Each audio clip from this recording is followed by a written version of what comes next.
Hello साथियों, कैसे हैं आप सभी। मैं प्रभाकर मिश्रा, मैं स्वयं प्रभाकर मिश्रा चैनल पर आज आपके लिए मिश्रण के आगे के नेक्स्ट टाइप के क्वेश्चंस लेकर के आया हूं। हर टाइप का एक क्वेश्चन जरूर मैं कवर करूंगा। इससे पहले मैं मिश्रण का पार्ट 1 आपको बता चुका हूं। आज मिश्रण का यानी एलिगेशन का पार्ट 2 लेकर के आया हूं। तो क्वेश्चन आपके बिल्कुल सामने है और सीधे अब हम क्वेश्चन पर आते हैं।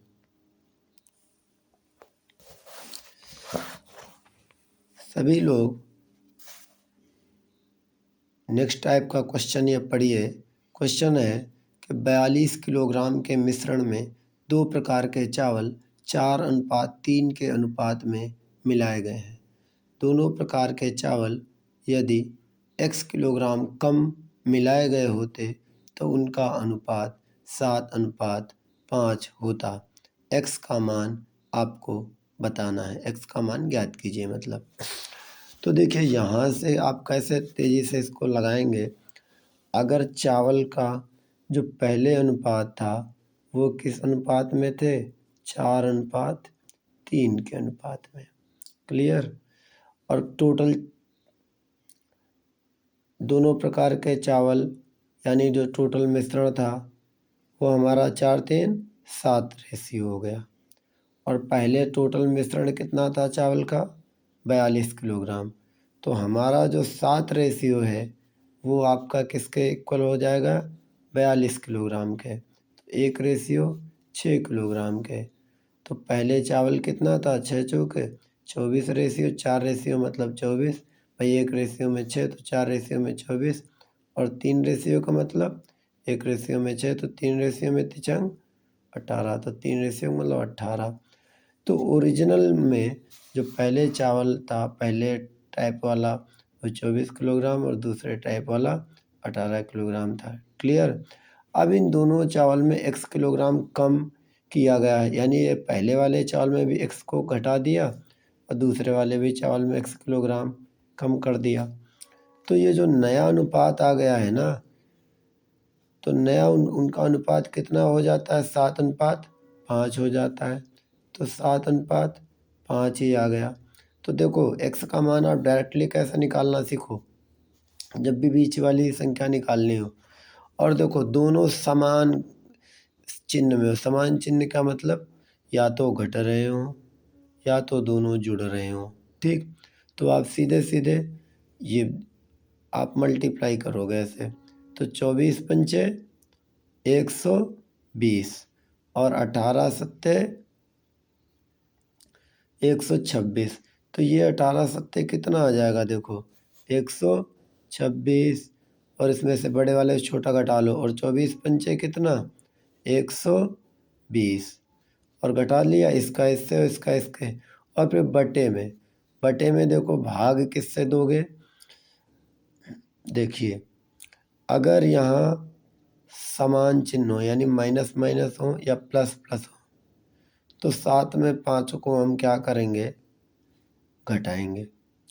अगर 1 माइनस होता 1 प्लस होता तो 7 और 5 हम जोड़ते। तो दोनों माइनस है ना, मतलब एक जैसे हैं तो क्या करेंगे, घटाएंगे।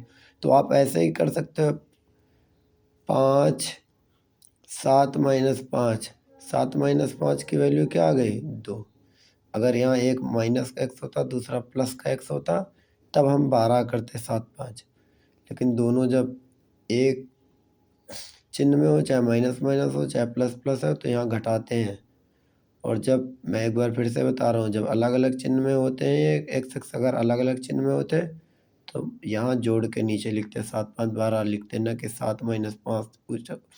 तब उस समय 7 माइनस 5 नहीं लिखते, एक चिन्ह है तो घटा के लिखेंगे। ठीक। तो 7 माइनस 5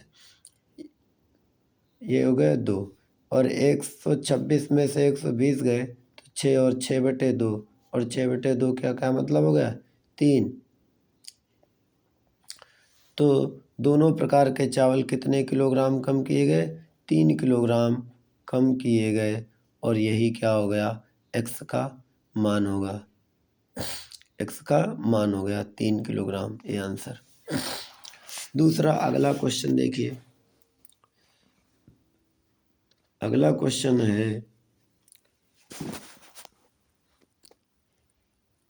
कि किसी बर्तन में 50 लीटर द्रव रखा गया है, उसमें से 5 लीटर द्रव निकालकर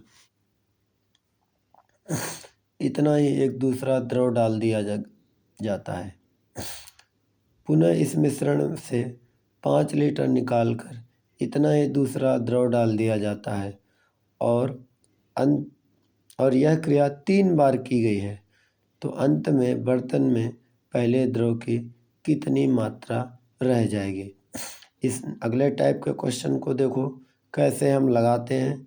और बिल्कुल देखिए, जैसे 50 लीटर का द्रव था, 5 लीटर निकाला और उतना ही दूसरा द्रव डाल दिया, फिर 5 लीटर निकाला, उतना ही दूसरा द्रव डाल दिया। तो जो नया, जैसे 5 लीटर निकाला था, फिर दूसरा डाल दिया, फिर उसी में से 5 लीटर निकाला ना, फिर दूसरा डाला, फिर उसी में से 5 लीटर निकाला, फिर दूसरा डाला।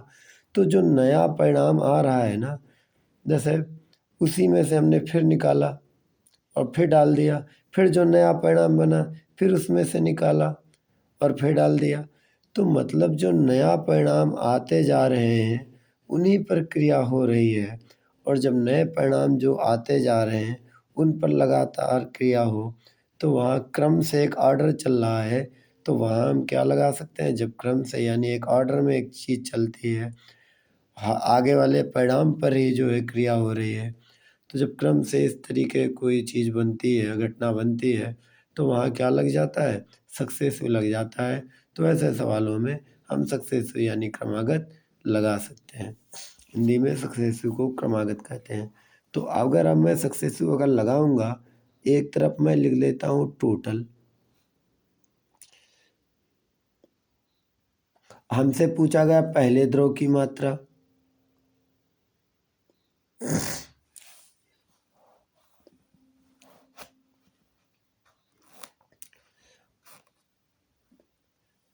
और जब हमने 5 लीटर निकाला तो उसके बाद में वो कितना बचेगा। पहला द्रव मतलब जो द्रव था आपका, सबसे पहले मैं ऐसे इसको लिख सकते थे ना, जो द्रव था ये पहले कितना था और पहले के बाद में कितना होगा, ऐसे कर सकते हैं। पहले द्रव कितना था, 50 था। कौन सा द्रव, जो बिल्कुल पहले था। और बाद में वही द्रव कितना हो गया, भाई 5 लीटर निकाल लिया था ना, और 5 लीटर मिलाया तो दूसरा द्रव मिलाया ना, पहले वाला तो मिलाया नहीं। तो पहले वाला तो 5 लीटर कम पड़ गया है ना। तो पहले तो पूरा पूरा था 50, लेकिन जब 5 लीटर निकाला तो भले उसमें हमने दोबारा डाल दिया 5 लीटर, लेकिन दूसरा डाला तो पहले वाला तो बचा कितना, जब 5 लीटर निकाला तो 45। यानी 50 45, 50 45 का मतलब अगर वो पहले सक्सेसिव में 10 था तो 5 दाएँ 50 और 5 नौया 45। तो बाद में अगर पहले 10 रेशियो था तो जैसा ही हम निकाल रहे हैं तो बाद में कितना बच रहा है, 9 रेशियो। क्लियर। और यही क्रिया देखिए 3 बार, क्योंकि क्रम से एक ऑर्डर में अभी बताया बात हो रही है, तो 3 बार यही किया गया ना। यानी टोटल तो हर बार जब उतना ही 5 लीटर मिला लेते हैं तो 50 तो टोटल बन ही जाता है।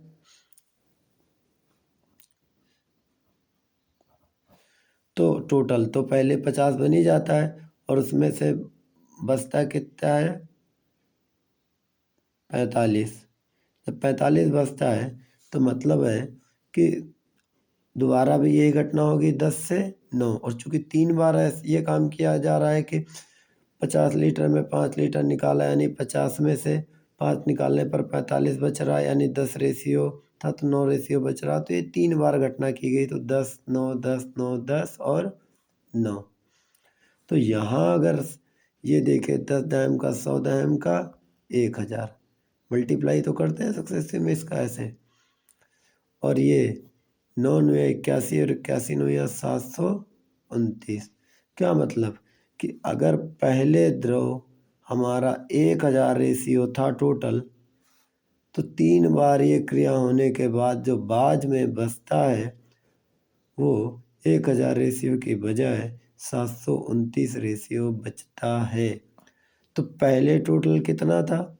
1000 रेशियो। बाद में कितना बचा? 729। और इस सवाल में दिया गया है कि पहले टोटल कितना था? 50 लीटर। तो हमारा जो डुप्लीकेट है 1000 रेशियो, हमारा जो डुप्लीकेट है 1000 रेशियो के, वो ओरिजिनल के किसके बराबर हो गया? पहले कितना था? 50 लीटर। तो हमारा जो एक रेशियो होगा वो किसके बराबर हो जाएगा? 50/1000। और 0 से 0 कैंसिल ही हो गया। 1/5 एकम 5, 5 दूनी 10। हमारा जो एक रेशियो है वो 1/20 लीटर के बराबर। तो बाद में जो है, जो द्रव था पहला वाला, वो कितने रेशियो बच रहा है? 729 रेशियो। तो 729 रेशियो की वैल्यू हम निकाल लें। जब एक रेशियो की वैल्यू कितनी है? 1/20 है, तो फिर जब एक रेशियो की वैल्यू 1/20 है तो 729 रेशियो की वैल्यू कितनी हो जाएगी? 729 गुणे 1/20 हो जाएगी। 729 गुणे 1/20। और ये कितनी हो जाएगी? अगर हम 0 हटाएंगे तो यहाँ कितना लिखेंगे? 72.9/2। और 72.9/2 कितना हो जाएगा? 2 तिहाई 6, 1 7, 2 6 12, 2 चौको 8, 1 9 और 2 पंचे 10। तो 36.45 लीटर यही आपका क्या हो जाएगा? आंसर हो जाएगा। तो यहाँ पर जैसे डुप्लीकेट में अगर 1000 रेशियो पहले द्रव था तो 3 बार घटना होने के बाद वो 729 रेशियो है। तो उसी तरीके ओरिजिनल में अगर पहले 50 लीटर था तो बाद में कितना बन जाएगा? बाद में कितना बच जाएगा? 3 बार यह क्रिया होने के बाद में 36.45 लीटर बच जाएगा। और यही आपका आंसर हो जाएगा। तो इस तरीके से आप देख रहे हैं कि मैंने बिना किसी फार्मूले को बताए कितनी आसानी से सवाल को बता दिया। और ऐसा इसलिए मैंने देखा है, जैसे निकाला और फिर उसी में निकाला फिर डाल दिया, फिर उसे निकाला फिर डाल दिया, तो बार बार जो नया परिणाम आ रहा है उसी से हम निकाल रहे हैं। तो यहाँ तो आराम से सक्सेसफुल लग जाना चाहिए। क्योंकि सक्सेसफुल का क्या मतलब कि जो घटना हुई उसी के आगे से अगली शुरू हो जानी, फिर जो घटी उसी के आगे से अगली शुरू हो जानी। तो वो तो क्रम से एक ऑर्डर फॉलो करता है, यानी वहाँ क्रमागत लग जाता है। आँख मूंद करके लगा सकते हैं। तो आँख मूंद करके का मतलब ये एक कहावत है, आँख मूंद करके। आँख मूंद करने का ये मतलब न समझ लेना कि सच में आँख बंद कर लिया। सच में आँख बंद कर लेंगे तो दिखाई कैसे देगा? आँख बंद करके का मतलब बड़ी आसानी से लगा सकते हैं। अब देखो नेक्स्ट टाइप का जो क्वेश्चन है वो अगला टाइप मैंने लिया है। सवाल ये भी वैसे ही है जैसे अभी ये टाइप बताया, बशर्ते इस बार अलग अलग मात्रा निकाल रहे हैं। सवाल में हम क्वेश्चन पढ़ रहे हैं, सवाल को यानी क्वेश्चन को पढ़ रहे हैं हम। सवाल में क्वेश्चन नहीं पढ़ रहे हैं, क्वेश्चन को ही पढ़ रहे हैं या सवाल को ही पढ़ रहे हैं। जबान तो स्लिप हो ही जाती है किसी की भी हो कभी कभी। एक बर्तन में 40 लीटर ग्लिसरीन रखा है, उसमें से 5 लीटर ग्लिसरीन निकालकर इतना ही पानी डाला गया। और इसके बाद में क्या किया गया?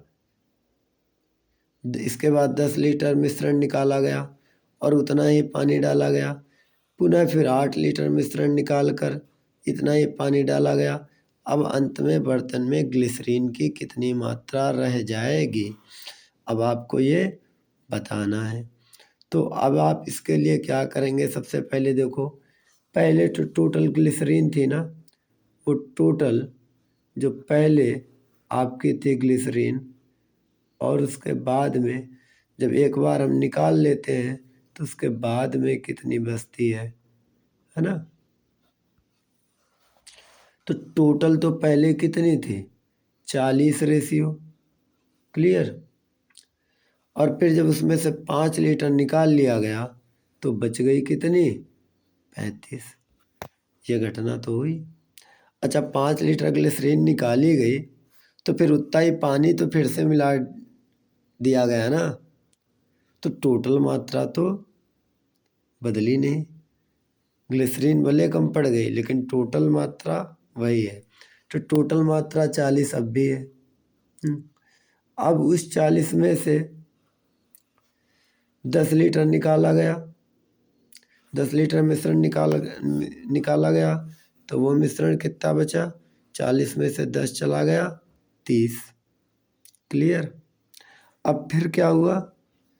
फिर से हमने 10 लीटर मिला दिया है ना पानी, तो टोटल तो वही रहा 40, लेकिन उसमें से हमने फिर से 8 लीटर निकाल लिया है। तो जब फिर से 8 लीटर निकाल लिया तो अब कितना बचा? 32। देखिए यहाँ हम सक्सेसिव क्यों लगा रहे हैं, क्यों लगा जा रहा है आसानी से? क्योंकि जैसे हमने निकाला, फिर पानी मिला दिया, ग्लिसरीन निकाला, पानी मिलाया, फिर जो मिश्रण बना है ग्लिसरीन और पानी का, फिर उसमें से निकाला, फिर पानी मिलाया, फिर जो मिश्रण बना है, यानी जो परिणाम बन रहा है उसी पर हम लगातार घटना कर रहे हैं। फिर जो नया परिणाम बना उस पर हमने काम किया। तो एक क्रम, एक ऑर्डर बन रहा है। तो जब पहला परिणाम, कोई परिणाम है, उसके बाद उसी से फिर दूसरा परिणाम आया, फिर उसके आगे जो परिणाम आया वो पीछे वाले परिणाम से आए, तो एक ऑर्डर होता है, एक क्रम होता है, वहाँ सक्सेसिव लग जाता है। आँख मूंद करके लगा सकते हैं। अब सक्सेसिव अगर कभी लगाना हो तो ऐसे तो मल्टीप्लाई किया जाता है, इसका इधर से मल्टीप्लाई करते हैं और इसका इधर से ऐसे मल्टीप्लाई करते हैं। लेकिन आपको अगर आमने सामने कहीं से कट रहे हो तो काट सकते हो, क्वेश्चन सरल हो जाएगा। तो मैं इसको काटता हूँ। जैसे ये मैंने काट लिया, 5 अट्ठे 40 और 5 सत्ते 35, ये हो गया। ये भी काट लिया, 5 अट्ठे 40 और 5 छेके 30, और ये भी मैंने काट लिया, 5 अट्ठे 40। नहीं, 5 से तो ये कटेगा नहीं क्योंकि इधर है 32, तो 8 से काट लेते हैं। 8 पंचे 40, 8 पंचे 40 और 8 चौक 32। अभी और कुछ कटेगा? हाँ, ये हो गया 4 एकम 4 और ये हो गया 4 दूनी 8, हो गया। तो यहाँ पर ये देखिए कितना आया, 8 दूनी 16, 16 पंचे 80, हो गया। और ये 7 छंग इधर कितना, 42 से कम 42। अभी एक बार और कट जाता है, क्यों? इधर 8 इधर 6, मतलब 2 से तो कट जाते ना। चलो बाद में भी हम काट सकते हैं, थोड़ा और सरल कर लो तो ये 40, 80 और 42 का मतलब कौन सा रेशियो आएगा? 2 से काटा 40 और 21। तो जो हमारा कहने का मतलब, अगर पहले ग्लिसरीन 40 रेशियो थी तो 3 बार निकालने के बाद में जब बची है तो कितने रेशियो बची है? 21 रेशियो बची है। हम जब पूरा भी पहले भी सरल कर सकते हैं, बाद में अगर पूरा पहले नहीं सरल करते हो, गुणा कर देते हो, तो फिर बाद में आपको काटना पड़ेगा। बात वही, ऐसे थोड़ा जल्दी हो गया। तो 40 और जब 21 हो गया, तो जब ये 40 और 21 हुआ तो अब ये तो डुप्लीकेट में, रेशियो में। अब यहाँ पर देखिए, टोटल बर्तन में ग्लिसरीन पहले कितनी थी? 40 लीटर थी। तो हमारा जो डुप्लीकेट में रेशियो आया, जो 40 रेशियो है, वो ओरिजिनल के 40 लीटर के इक्वल है। तो हमारा जो डुप्लीकेट 1 रेशियो 1 लीटर के इक्वल हो गया। 1 रेशियो 1 लीटर के इक्वल, तो 21 रेशियो की वैल्यू क्या हो जाएगी? 1 रेशियो मतलब 1 लीटर, तो 21 रेशियो का मतलब 21 लीटर है। तो यहाँ से जो बाद में 21 रेशियो का मतलब 21 लीटर, तो बाद में जो ग्लिसरीन की मात्रा होगी, यानी 3 बार निकालने और पानी मिलाने पर वो कितनी आएगी? बाद में ग्लिसरीन बचेगी 21 लीटर। 3 बार घटना होने के बाद ग्लिसरीन 21 लीटर हो जाएगी। यही आपका आंसर हो गया, कितना? 21 लीटर। तो अब आप देख रहे हैं कि 3 टाइप के सवाल को मैंने, ये देख लीजिए आप पूरा, ये तो इधर वाले क्वेश्चन का बचा हुआ ये हिस्सा इधर मैंने सॉल्व किया था और ये आपका पूरा यहाँ सॉल्व हो गया है। ठीक, समझाया है, इस वजह से हमने एक एक आराम से किया है। और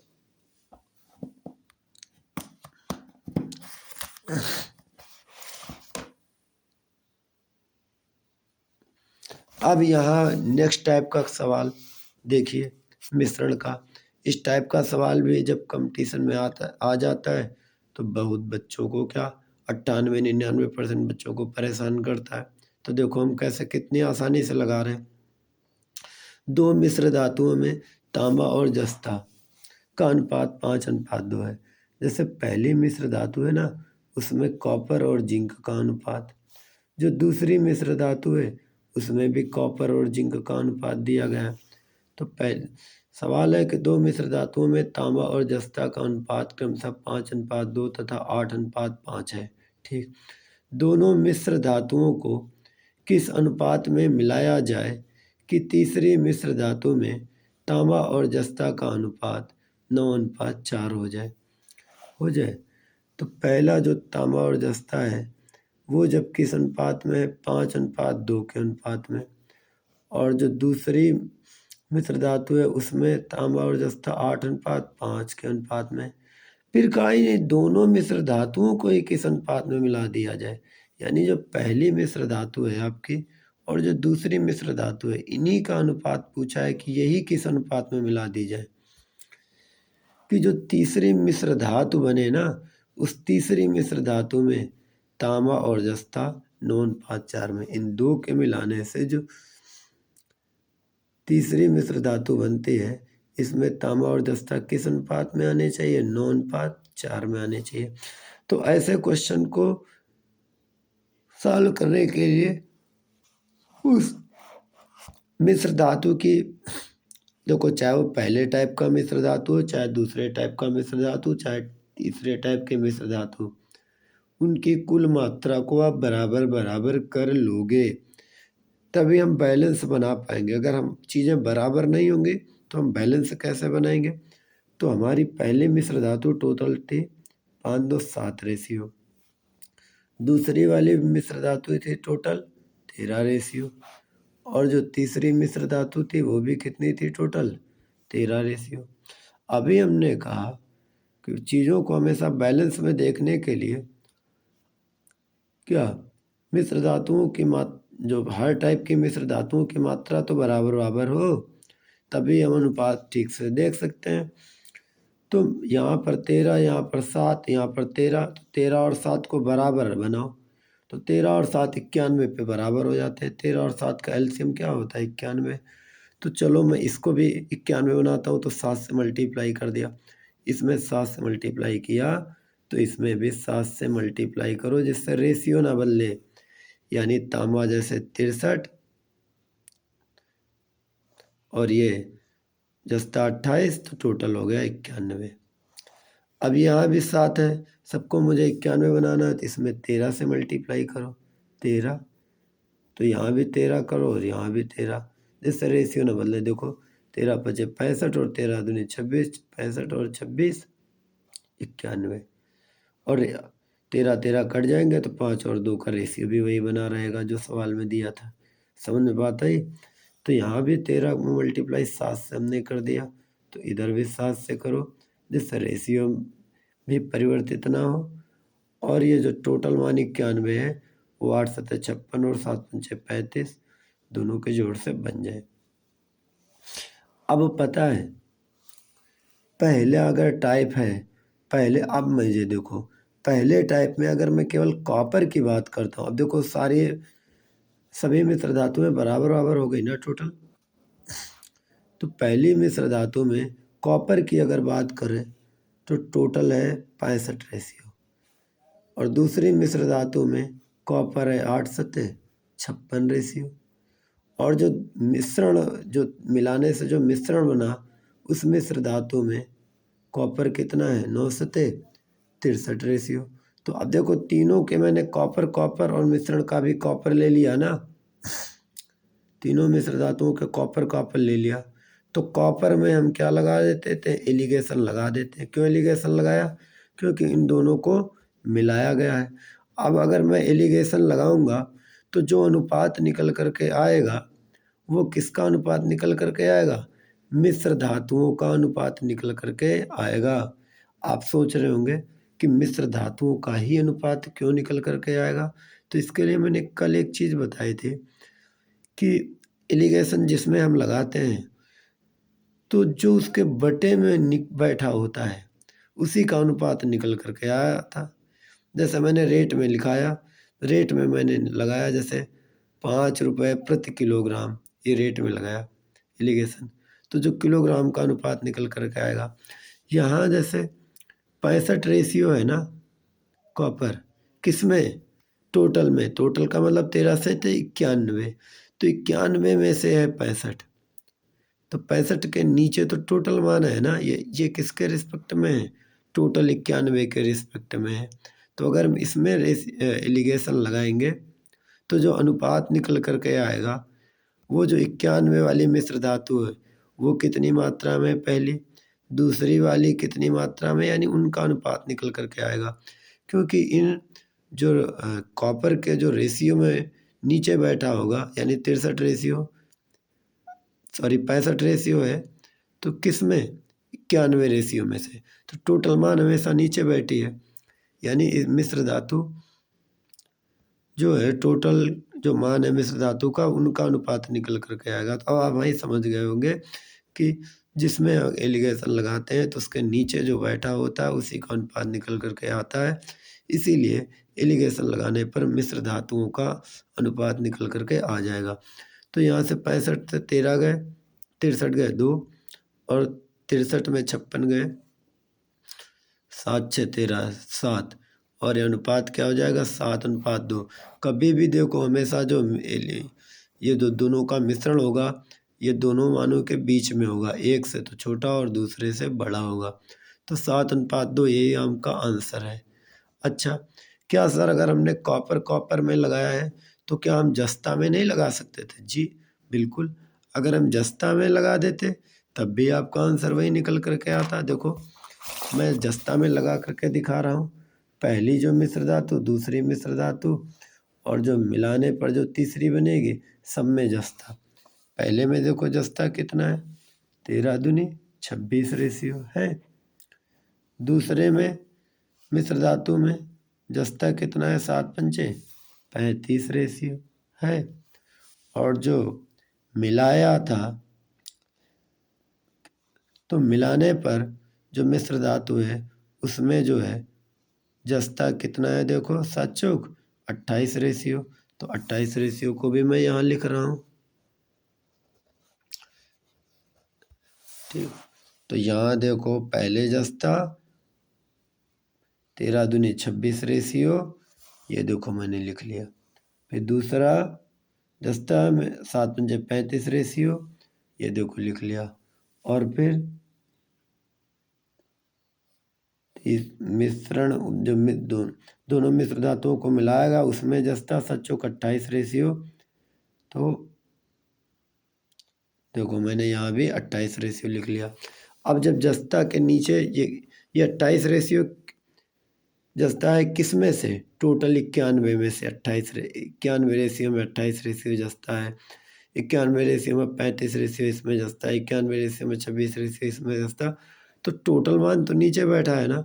तो यहाँ जब अगर हम जस्ता जस्ता में लगा रहे हैं, जो पहला जस्ता है, दूसरे मिश्र धातु में जस्ता है, और जो मिश्रण में जस्ता है, जस्ते जस्ते में लगा रहे हैं, तो जो अनुपात निकल करके आएगा वो कुल मिश्र धातुओं का ही तो अनुपात निकल करके आएगा, जैसे अभी मैंने पीछे बताया।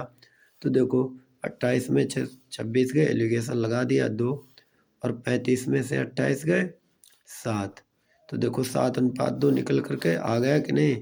तो केवल जस्ता में एलिगेशन लगाया तब भी वही निकल करके आ गया 7:2। अगर मैंने कॉपर कॉपर में लगाया था तब भी यही निकल करके आ गया अनुपात 7:2। तो इस तरीके से मैंने देखो ये भी क्वेश्चन आपको लगा दिया है। यहाँ मैंने किस में लगाया है, केवल कॉपर कॉपर में लगाया है, ठीक। और यहाँ मैंने किस में लगाया है, जस्ता जस्ता में लगाया है। तो यहाँ पर ये वाला सवाल भी देखो बिल्कुल अच्छे से लग गया है। और ये इधर देख लो, इसका दूसरे तरीके से जस्ता में लगा के भी आंसर निकाल दिया।